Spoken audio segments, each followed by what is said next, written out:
Hi everyone. In this video we are going to discuss Science Question Paper 2025 जिसमें हम section E के questions discuss करने वाले हैं which is of 4 marks. So let's discuss the first question. Case study based question है आपका. यह question है कि write the balance chemical equation to show the products form during the electrolysis of brine. We know that जो brine होता है that is a solution of NaCl. जब उसका इलेक्ट्रोलिसिस हम करते हैं तो we get NaOH, Cl2 and hydrogen gas. Now, as we get NaOH and Cl2 over here as a product while doing the electrolysis of brine, so इस particular process को हम chloroalkali process कहते हैं. So here we have the diagram for that, जहाँ पे you can see that कि किस तरह से brine solution यहाँ पे रखा है. जब हम उसमें current pass करते हैं, then there is a exchange, there is a formation of Na plus, Cl minus, H plus and OH minus because of electrolysis. Then जो Cl है as it is negatively charged it will go to the anode and at anode you will get Cl2 gas का formation होता है and as there is the positive H plus का formation है तो ये जो H plus है that will go to the cathode which is negatively charged and cathode पे हाइड्रोजन गैस का प्रोडक्शन होता है. तो ये प्रोडक्ट हमें मिलते हैं. साथ में Na और OH दैट इज NaOH का फॉर्मेशन होता है. इसका जो बैलेंस केमिकल इक्वेशन है that is NaCl plus H2O. We get NaOH जिसको हम अल्कलाइन कहते हैं and is soluble in water. It is a base which is soluble in water. Then so we get Cl2 at anode and hydrogen gas at cathode. जिस तरह से आपका जो electrolysis है उसको हम रिप्रेजेंट कर सकते हैं with the help of the chemical equation. Next question है list the 2 uses of any one product obtain during electrolysis of brine. तो हमें पता है जो हमें प्रोडक्ट मिले हैं that is NaOH, Cl2 and hydrogen gas. तो आपको कोई भी 2 यूजेस बताने हैं किसी भी प्रोडक्ट के. तो हियर Cl2 के यूजेस आप लिख सकते हो which is present over here. Swimming pools water treatment में यूज कर सकते हैं, PVC डिसइंफेक्टेंट या फिर CFC या पेस्टिसाइड्स में यूज किया जाता है. या फिर you can even write about the hydrogen gas. It is been used in the fuel, ammonia for fertilisers like that. Okay, तो कोई भी 2 पूछे है you can write from that.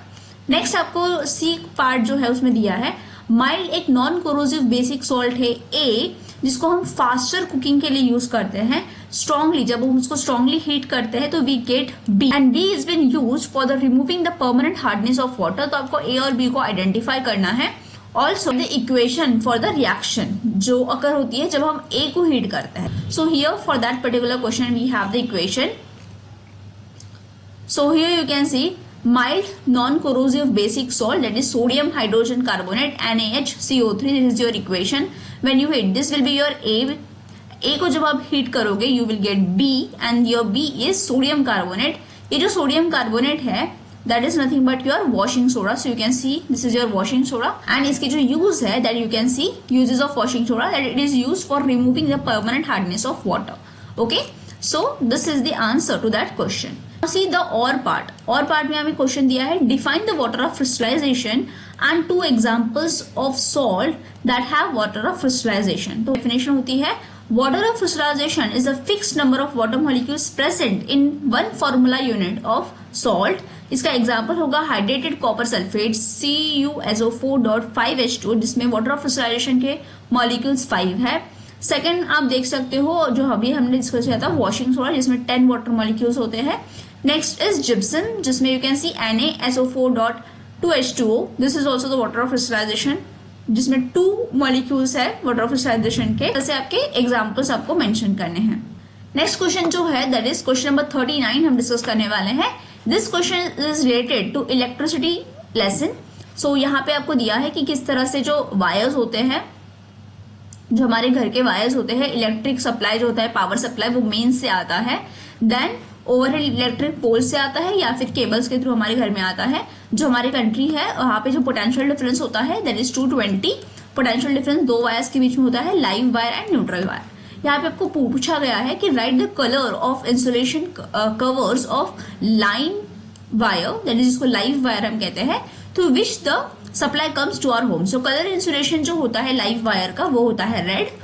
Then next question है what should be the current rating of electric circuit 220 volt so that an electric iron of 1 kilowatt power rating can be operated. So that power is equals to V multiplied by I and हमें यहाँ पे I की value find out करनी है. V is given you that is 220 volts and power हमें given है 1 kilowatts. 1 kilowatts को अगर हम वैट्स में कन्वर्ट करते हैं तो it will become 1000 watts. So 1000 upon 220 करेंगे यहाँ पे. So you will get the value of I over here. So that is 0 gets cancelled over here, and if you solve this you will get 0.22. तो 0.22 ampere का current जो है यहाँ पे flow करता है. Okay, this will be the answer. Next question है हमारा, what is the function of earth wire. उसके एडवांटेज बताने हैं हमें अर्थ वायर के in domestic electrical appliances such as electric iron. Again this particular question हमने डिस्कस किया था ड्यूरिंग आवर रिविजन पार्ट, जहां पे हमने देखा था कि किस तरह से आपके जो डोमेस्टिक इलेक्ट्रिक सर्किट है, I have even told you that this particular part is important. You can see that earth wire जो है उसका इंसुलेशन ग्रीन होता है, ग्रीन कलर मेटालिक बॉडी के साथ कनेक्ट होती है अर्थ वायर. इसका मेन फंक्शन होता है usually connected to the metal plate deep in the earth near the house. It is used as a safety measure, especially for those appliances having the metallic body. तो ये भी leakage of current जो है वो directly अर्थ में पास होगा and user may not get a severe electric shock. Next देखते हैं, list the 2 precautions to be taken to avoid the electrical accidents.